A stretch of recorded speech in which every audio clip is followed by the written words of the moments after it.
అదేవిధంగా ఈరోజు చంద్రబాబు నాయుడు చేసుకున్న చర్యల వల్ల ఖచ్చితంగా రాయలసీమ ప్రాంతంలో మళ్ళీ కూడా అదే కరువు ఛాయలు కనపడే ప్రమాదం ఉంది. ఆ రోజు రాజశేఖర రెడ్డి జలయజ్ఞం అంటే ధనయజ్ఞం అన్నారు, లక్షల కోట్ల దోపిడీ అన్నారు. మీరేం చేసినారు? దాని కొనసాగింపే కదా, దానికి ప్యాచ్ వర్క్లే కదా మీరు చేసినది. వేరే వాళ్ళు చేసిన దానికి పేర్లే కదా మీరు మార్చినది. కొత్తగా ఏం చేశారు?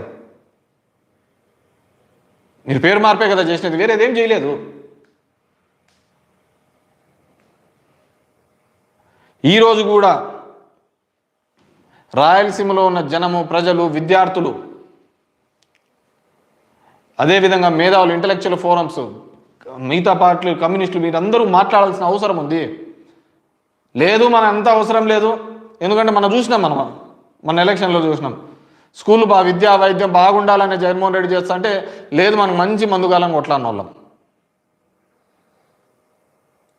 రోజు డిబేట్లలో చూస్తా అంటే ఒకటే డిస్కషన్ వచ్చింది. అన్వేష్ ఏం మాట్లాడినాడు, అనసూయ ఏం బట్టలు వేసుకుంది, దీని మీదే ఉంది డిస్కషన్ అంతా. ఎవడు మాట్లాడుతున్నాడు? ఖచ్చితంగా మళ్ళీ ఇది ఒక ప్రాంతీయ అసమానతలను క్రియేట్ చేయడానికి మీరు మళ్ళీ ఇంకో విధంగా ప్రయత్నం చేస్తున్నట్టే ఉంది చంద్రబాబు నాయుడు. ఎవరికీ లేనంత అవకాశం 4 సార్లు వచ్చింది. జగన్మోహన్ రెడ్డి ఒక్కసారితో మీ 4 టర్ములు మీరు కంపేర్ చేసుకొని చూడండి. జగన్మోహన్ రెడ్డి ఉన్న 5 సంవత్సరాలు, 2 సంవత్సరాలు కోవిడ్ ఉన్నా కానీ 5 సంవత్సరాలతో మీ 4 సంవత్సరాలు కంపేర్ చేసుకొని చూడండి. మీ 4 టర్ములు 95లో ఎక్కినప్పటి నుంచి కూడా 2004 దిగిపోయినారు, మళ్ళీ 2014లో ఎక్కినారు, మళ్ళీ ఇప్పుడు ఉన్నారు. ఏం చేసినారు? ఈరోజు తెచ్చిన ఎయిర్పోర్ట్ భోగాపురం కూడా జగన్మోహన్ రెడ్డి మొదలుపెట్టి ఇచ్చినది. అన్ని ఊరికే జంబక్కే. మొన్నగా అద్దో ఇండిగో అంతా కూడా వార్ రూమ్లో లోకేష్ డిస్కషన్ చేస్తానట్టు అంటారు. వార్ రూమ్లో లోకేష్ డిస్కషన్ చేసినాడు. ఎవరు ఉమెన్స్ ట్రోఫీకి లోకేష్ ఇన్స్పిరేషను. నేను ఈ మధ్య ఒకటి రీల్ చూసా, ట్రెండ్. ఒక ఆమె పాడుతూ ఉంటుంది, శశి గారు ఒక లైక్ కొట్టండి ఇది అని కొడతా అంటే వెనకలోడు వాళ్ళ భర్త అంటాడు. అట్లా తయారైంది మా ఈ పచ్చ మీడియా ఛానల్లో. అసలు ఏంది ఉండదు, వీళ్ళు పుచ్చుకొరేది చిడతలు కొడతా ఉంటారు. అక్కడ వాని కష్టము చూడలేకపోతాను, మగుని కష్టము, వీళ్ళ ఇబ్బంది చూడలేకపోతాను. పచ్చ మీడియా ఛానల్ అది.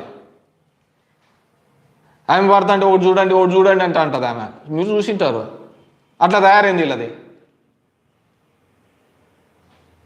లోకేష్ని ఎత్తి ఇవన్నీ కాదు, నువ్వు నాయకునిగా నీవు చేసే పనులే నిన్ను నాయకునిగా నిలబెడతాయి. దానికి వీళ్ళు అంతా డప్పు కొట్టాల్సిన, చిడతలు కొట్టాల్సిన అవసరం లేదు. నువ్వే పని చేసినా వాళ్ళే నిలబెడతారు. మీ టీవీ5 సాంబా, వెంకటకృష్ణ వీళ్ళందరూ కూడా లేని ఎలివేషన్స్ ఎందుకు? ఇప్పటికీ నిజం మాట్లాడలేని పరిస్థితుల్లో ఉంటే రాయలసీమలోని కూటమి వాళ్ళు మాకంతా వచ్చినది 4-6 వచ్చినాయి ఈడ, అంతకంటే ఏం లేవు. మా జిల్లా స్వీపు కర్నూలు జిల్లాలో ఏదో 2 వచ్చినట్టున్నాయి, కడప జిల్లాలో 3 వచ్చినట్టున్నాయి, చిత్తూరు జిల్లాలో 2 వచ్చినట్టున్నాయి. అంతా మీరే. మీ మౌనం ఖచ్చితంగా రాయలసీమకు, తెలుగుదేశం వాళ్ళ మౌనం ఖచ్చితంగా రాయలసీమకు ఒక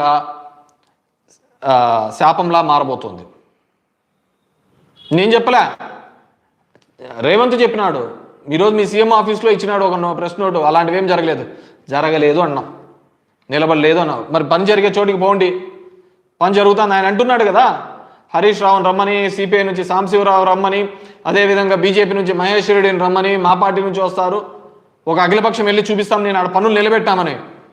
నువ్వు చూపి, లేదయ్యా ఈ 2 సంవత్సరాల్లో ఇదో ఇక్కడ 500 కోట్లు ఖర్చు పెట్టాము, ఇక్కడ పనులు జరుగుతున్నాయని నువ్వు కూడా అఖిలపక్షం వేసి చూపించండి నాయన. కూటమి నాయకులు పవన్ కళ్యాణ్ గారు ఎక్కడ పోయినారు? మనకు రాష్ట్ర ప్రయోజనాలు తప్ప ఎక్కడెక్కడ కాంట్రవర్సీ చేయాలి అది తప్ప వేరే లేదు. వాళ్ళు నాకు ఇట్లాంటి టైంలో వస్తాడే ఆయన. చంద్రబాబు కొద్ది సమస్య ఉంటే ఆయన రావాలా ఎక్కడో చోట, ఏదో ఒకటి ఇష్యూ. ఏమంటే నాకు గోవిందరాజు స్వామిలో పాపం మంది ఎక్కినాడు నాకు 90 ml కావాలని. మాకు 90 ml వేసుకుని దిగుతాడని అంత పవిత్రంగా ఉన్నాను ఆయన. ఇల్లు ఇంతకంటే దౌర్భాగ్యమైన పరిస్థితి లేదు. నేను మొదటి నుంచి చెప్తున్నా, ఈ ప్రాంతవాసిగా ఇక్కడికి నష్టం చేకూర్చడంలో చంద్రబాబు నాయుడు ముందున్నాడు. ఆయనకు అమరావతిలో తనకు నమ్ముకున్న వాళ్లకు మాత్రమే అక్కడ చేపించే తప్ప ఏంది లేదు. రాష్ట్రం అంతా ఒక ఎత్తు అయితే అమరావతిని ఒక ఎత్తుగా తీసుకొని పోతున్నాడు. అది సింక్ అయిపోయే ప్రాజెక్టు. ఇప్పుడు మీరు ఎక్స్పాన్షన్ పోతున్నారు, దానివల్ల ఉన్న రైతులు కూడా మిమ్మల్ని తిట్టుకుంటారు. ముందు వాళ్ళకి ఏంది చేయకుండా నీ ఆశలు చాలా పెద్దగా ఉన్నాయి, నీ కోరికలు బాగా పెద్దగా ఉన్నాయి, కానీ అవన్నీ నెరవేరవు. కిందికి దిగు. ఆ రోజు మీరు ఆ క్లోజ్డ్ వాల్స్ మధ్య మీకు జరిగిన డిస్కషన్ ఏంది, బయట జరుగుతున్న డిస్కషన్ ఏందో చెప్పు. ఎందుకంటే ఇప్పటికీ కూడా ఎగువ ఉన్న దానిలో ప్రాజెక్టులలో కడుతున్నారు. కృష్ణా రివర్ మీద ఇప్పటికీ ప్రాజెక్టులు కడుతున్నారు, దాన్ని ఎత్తు పెంచుతున్నారు.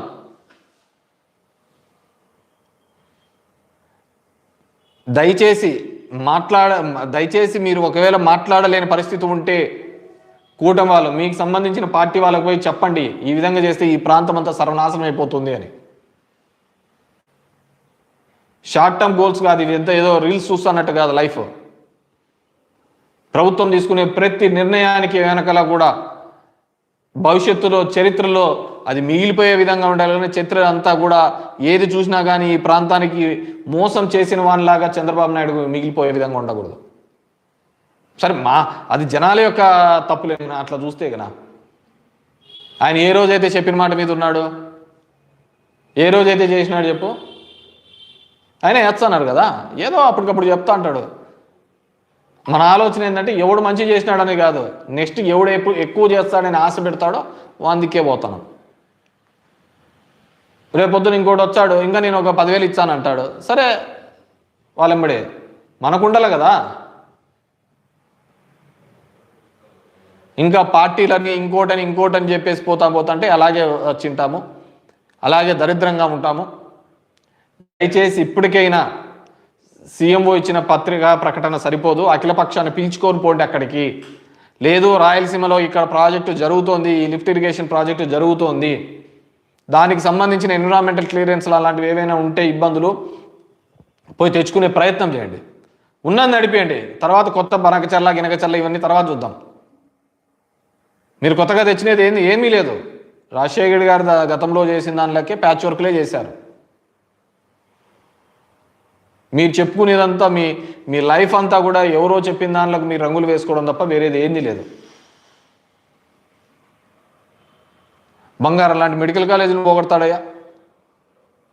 70% రాయలసీమలోనే ఉన్నాయి, 70% రాయలసీమలో ఉన్నాయి, పైన ఏం లేవు. నాకు తెలిసి బాపట్ల అట్లా 1-2 ఏమో ఉన్నట్టున్నాయి, కానీ 70% రాయలసీమలో ఉన్నాయి. ఉన్న అమరావతి ఎత్తా పోతావు, ఇక్కడ ఫ్రీగా మెడికల్ దాంట్లోకి రావాల్సిన మెడికల్ కాలేజీలు ప్రభుత్వం మెడికల్ కాలేజ్ పీపీపీపీ అంటావు. మళ్ళీ దానికి కేంద్రం ఇచ్చింది, కేంద్రం ఇస్తే ఇంకో 10 తీసుకొని రా. ఈ 17 గవర్నమెంట్ ఉంది, కేంద్రం ఇచ్చింటే ఇంకో 10 తీసుకొని వచ్చి పీపీపీలో పెట్టు. వీటికి వదిలే చూడండి, మొత్తం అన్నీ చూడండి. ఇక్కడ పెనుగొండ కావచ్చు, పులివెందులు కావచ్చు, మదనపల్లి కావచ్చు, ఆదోని కావచ్చు, నంద్యాల కావచ్చు, అన్ని రాయలసీమ ప్రాంతంలోనే మొదటి నుంచి వెనుకబడి ఉన్న ప్రాంతం. పోయి చూడండి అనంతపూర్ వాళ్ళు ఏ విధంగా కనపడతారు. బెంగళూరులో పోతే పనిచేసే కాలం ఎత్తే ప్రతి ఒక్కడు మన అనంతపూరుడే ఉంటాడు. కేరళకి వెళ్ళి చూడండి, నేను నాకు బాగా గుర్తు, కదిరి నుంచి ముదుగొబ్బ నుంచి అయితే అడుక్కోవడానికి వెళ్తుండ్రి, బెగ్గింగ్ చేస్తాండ్రి. అంత దయనీయమైన పరిస్థితిలో ఉండి ఇప్పుడిప్పుడే కొద్దిగా మేలైన పరిస్థితి వచ్చింది. మళ్ళీ వాటిని నాశనం చేసే పరిస్థితి తీసుకొని రావద్దండి. అనంతను ఎడారిగా మార్చే దిశను ఇప్పటికైనా చంద్రబాబు నాయుడు గారు వెనక్కి తీసుకోవాలి. ఖచ్చితంగా ఈ రాయలసీమ లిఫ్ట్ ప్రాజెక్ట్ అనేది ముందుకు తీసుకోవాలని కోరుతున్నాను.